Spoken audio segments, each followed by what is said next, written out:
Now, for much of the 20th century, the Sussex village of Ditchling was at the centre of British arts and crafts, led by the sculptor Eric Gill, and taking in some of the most influential wood carvers, silversmiths and textile artists in the country. Now, the village museum, which holds the collection of their work, is currently undergoing a major revamp thanks to a £2.3 million fundraising campaign, and it's set to open to the public next spring.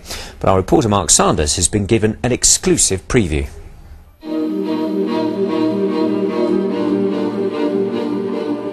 Tucked against the shoulder of the South Downs, Ditchling was home to a colony of artists and craftsmen.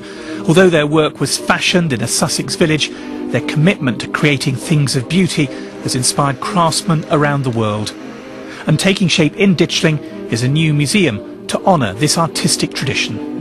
We have works by artists who lived and worked in the village from the beginning of the 20th century that have national and international draw, and this is our opportunity to show them in the environment which they really deserve to be seen.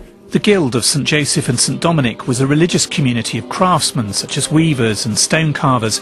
The controversial Eric Gill was among the founders. The Guild grew on the outskirts of the village. Workshops and artists' homes surrounded a simple chapel. The chapel was just in the trees that you see there. That's completely gone.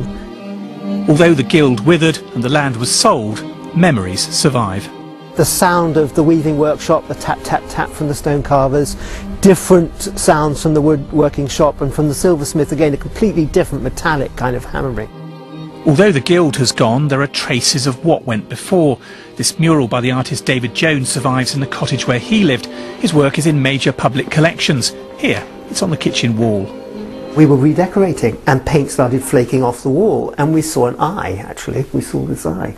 And my grandmother said, "Oh, it's the David Jones mural," and we just wondered how much was still there. So we began chipping more off, and actually there was an awful lot there. Although the Guild disbanded, some traditions continue. Silversmith and jeweller Anton Pruden pounds precious metal in Ditchling, just as his grandfather did. The skill of Guild members like him inspired a generation of makers. Certainly my earliest memories were people coming from all over the world to study here, from Japan and America, to study in Ditchling, to have a taste of what these people were doing with very basic tools. To build a museum dedicated to the village and its art and crafts, the Heritage Lottery Fund has invested £1.5 million here. So soon the South East will have another significant arts venue, and this village can tell its story. Mark Sanders, BBC South East Today, Ditchling.